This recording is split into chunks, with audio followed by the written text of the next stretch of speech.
Graduation day was finally here. I'd been waiting for this moment since I was a kid, counting down the years like it was the finish line. The auditorium was packed with families and dreams. I kept scanning the crowd, looking for the 2 seats I'd marked with their names days ago. I'd saved them thinking they'll still show up. Around me, everyone was hugging, laughing, and tossing their caps like the last few years had been nothing but fun. I smiled for them, even as my thumb hovered over my phone, battery barely hanging on, hoping against hope for a message. When the music began, I still pictured them slipping through the back doors, late from traffic, wind in their hair, smiling the way they used to when the world felt whole. They didn't. The metal chairs stood with that stiff, empty posture chairs have when they are waiting for anyone else. The names on the tape looked like a prank I played on myself. I sat down, flanked by strangers' mothers leaning over with flowers and camcorders, and I realized I didn't feel surprise. It slid into me like something I'd been bracing for anyway. Not a blow, more a confirmation I was already breathing around. I kept my eyes on the stage and let the rest spool out. Years flattened and lay on top of each other, like when you stack bed sheets wrong and they crumple into one thick corner you can't smooth. When I was 12, they told me they were saving for my future. They had that tone couples get when they've decided to be responsible together, bright and performative, like they wanted witnesses. They took me to the bank, and the woman behind the desk said words like compound and index and handed me a lollipop I was too old for. We stood in the parking lot afterward with sun flashing off windshields, and my dad curled his knuckles on my shoulder and said, "You're going to have choices." He said it like a promise was a brick he could lay once and forever. Throughout middle school, the fund was a character in our home. The fund needs attention. The fund is growing. Don't worry about the field trip fee. The fund's for bigger things. I learned to speak about my future like it had a gravity well of its own. When I was 15, a sales guy at a pool company shook my hand in our backyard. His watch was heavy and reflective. He called me boss and asked me to stand where I wanted the deep end. The grass had the bald patches summer gives to families who never water properly. My mom held swatches of tile in her palm like puzzle pieces. My dad made jokes about cannonballs. I asked, without drama, "Where is the money coming from?" He squeezed my shoulder. Same knuckles, same casual pressure. "We're shifting some things around." He looked at the salesman and laughed about interest rates like he'd invented them. The time they signed, I was doing algebra. I sat at the kitchen table while they clicked DocuSign buttons on their phones. The table was already measured for the remodel, blue tape marking where an island would go, imaginary marble hovering in the air. My mom told me the new kitchen would be great for resale value. My dad said smart investments multiply. Their words clunked on the floor that night, out of place and weighty. I didn't confront them then. I asked around the edges. "How much is left for college? Are you planning to replenish it? Do you want me to pick up more shifts at the store?" Mom waved me off like my questions were gnats. "We're not going into debt for this," she said. "We're reorganizing." Dad added, "There's always community college." It was a normal sentence loaded with a verdict he pretended wasn't there. He followed it with, "We need to think about your brother too," which was an admission he dressed as fairness. My brother, 2 years younger, was a tide that washed over every decision. He played baseball and broke gadgets and managed to be both a mess and inevitable. He had a knack for slipping consequences like a fish through a net. He'd always be the one with a ride, the one with the last slice, the one who could sleep in. When I did well, it was expected. When he did average, there was a parade. I know how this sounds. It sounds petty. It sounds like I am making a ledger of small injuries. I built myself out of small injuries, so I'm not going to apologize for counting them. I took my SATs with a stomach that didn't know what to do with food anymore. I picked up an extra closing shift at the bookstore and learned how to staple gun a new layer of flyers over the old ones in a clean line. I babysat for a neighbor whose kid liked to bite his own shirts. I filed scholarship applications in a blur of essays that all had different word counts and the same desperate core. I wrote about resilience until the word tasted like chalk. I paid application fees by waiting tables at a chain restaurant that served nachos the size of hubcaps. I sealed recommendation letters and slid them into a folder labeled with my name, like a person could gather up pieces of herself and make a case. The night I got the acceptance from my dream school, I didn't tell them. I forwarded the email to a burner account I made in 10th grade that I used for signing up for free trials. I read the acceptance again in that half-legal space, and I cried in my car in the driveway where the motion floodlight always clicked on and made me a spectacle for the neighbor walking his dog. I cried because the letter assumed there was a net for me. I cried because I was the net. I kept the secret for weeks. I sent in the deposit using 3 prepaid Visa cards and a prize check from an essay contest about civil rights that came with an envelope printed to look like a mailer from Publishers Clearinghouse. I felt like I was committing a small crime. I emailed a counselor to ask how to defer for a semester in case I needed to work more. I asked if there were payment plans that didn't break a person in half. When I finally told my parents, I did it over spaghetti. It was a Tuesday, and the table was now the renewed model with smooth edges and cold stone. The kitchen remodel had been completed by men who never made eye contact with me and a foreman who flirted with my mom while my dad loudly agreed we were getting clean lines. The pool was filled and blue. The excavated dirt had stained our fence a permanent rust. I said, I got in, and my mom smiled like I'd said I was pregnant. She snapped a napkin open like a flag. My dad said, "Let's be realistic." He didn't look up from his phone. They never asked to see the acceptance. They asked about costs. They asked about my brother's schedule and how my move-in date would inconvenience their trip to my aunt's lake house. They said the words responsibly and adult like they were weapons. My mom mentioned the community college 3 times, made it sound like I was refusing a generous offer. When I brought up the fund, she made a face. The pool will add value, she said again. The night I found out my brother's fund was intact and larger than mine ever was, it was because my dad left a financial statement on the printer. The paper feeder spit it out after my laundry sheet, this polite little betrayal sliding into my hands. My name had 3 digits and a comma. My brother's name had more. There were notes in the margins about bonds maturing for him. I thought, there it is, the truth I've been orbiting. I put the paper back in the tray, not perfectly skewed like he'd left it, but near enough I wouldn't get caught right away. I didn't sleep that night. Sleep felt like trusting the floor. I kept working. I learned the craft of keeping myself alive. I stacked classes back to back on 2 days and worked the rest. I took notes on the bus and ate apples until the skin sliced the roof of my mouth. I kept a spreadsheet color-coded with bills, tuition payments, textbook swaps, and which friends would lend me their PDF of the expensive econ text if I bought them coffee.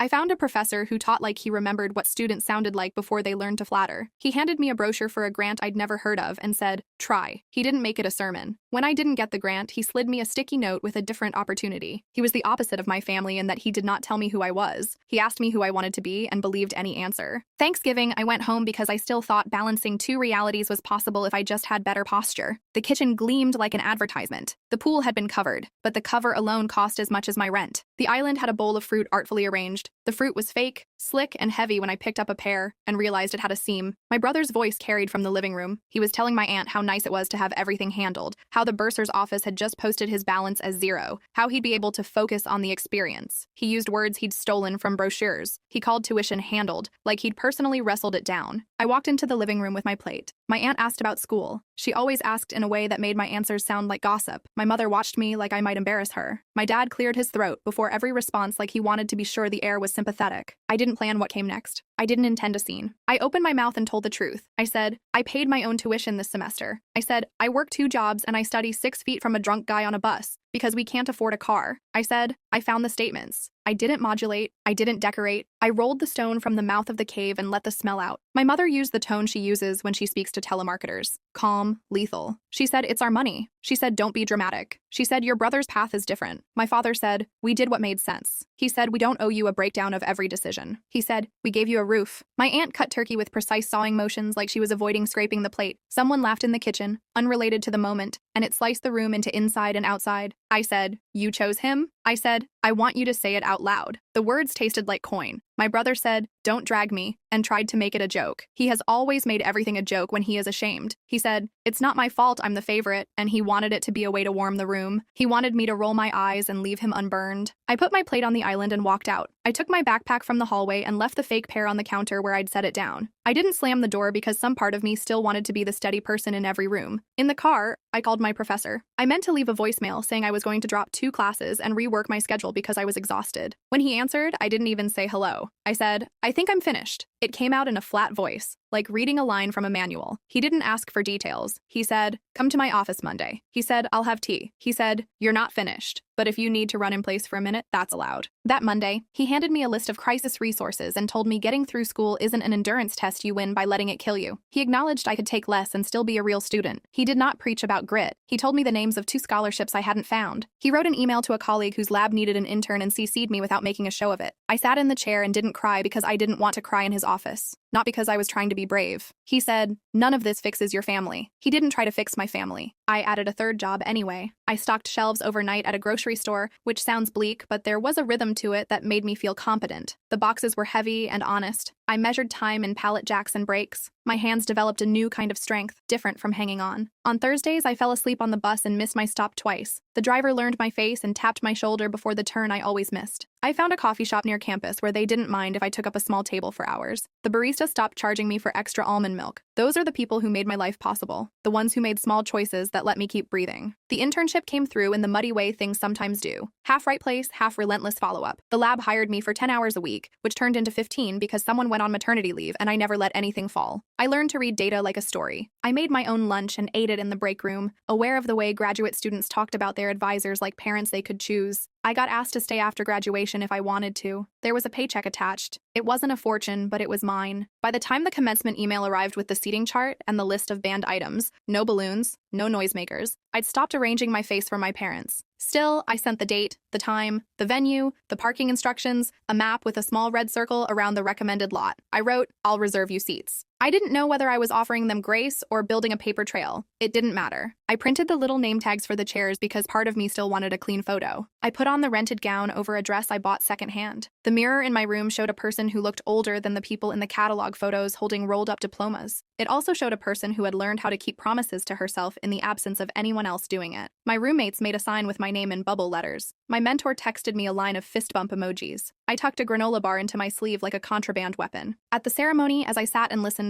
I could feel my jaw unclenching in increments. I watched the president of the college nod through stories of donors and legacies. The graduates in my row whispered to each other and straightened their caps. A mother behind me cried quietly in a way that sounded like relief more than joy. When the dean read my name, the applause I heard wasn't a roar. It was concentrated, pointed. It was my chosen people rising in a clean line, friends who learned to love me in the mess, my mentor, a barista in a denim apron who had a break that coincided with my name, 2 coworkers from the lab, one of whom brought a handmade sign that said, "In spite of it all." I walked to the stage like I was walking to a bus stop, ordinary and necessary. The photographer's flash went off. The registrar handed me a folder that contained a piece of paper that was emphatically not a diploma yet. I walked back to my chair. The empty 2 chairs sat in my line of sight like a reminder and nothing more. After, my phone buzzed. A text from my mother. We didn't know the date. She had been sent 4 emails. I looked at the words and didn't feel an electric snap of pain. It landed like lint. My friends pulled me into a huddle and put a paper crown on my head. My mentor hugged me without saying something stupid like, "I'm proud of you like a parent would be." He said, "You did exactly what you said you would do." Months slid by. I started the job. It was full-time. I made a budget that included new socks, takeout twice a month, savings labeled emergency reel, and a line item called replace things that are embarrassing. Finally, the wobbly chair, the blender with a crack, the jeans that always needed a hair tie to close. I downloaded a therapy app, and after 3 false starts with therapists who asked the wrong questions, I found one who got straight to the point. What would you have needed them to say for it to feel like care? My answer changed every week. Sometimes I wanted an apology. Sometimes I wanted them to vanish. Sometimes I wanted a time machine and a different house.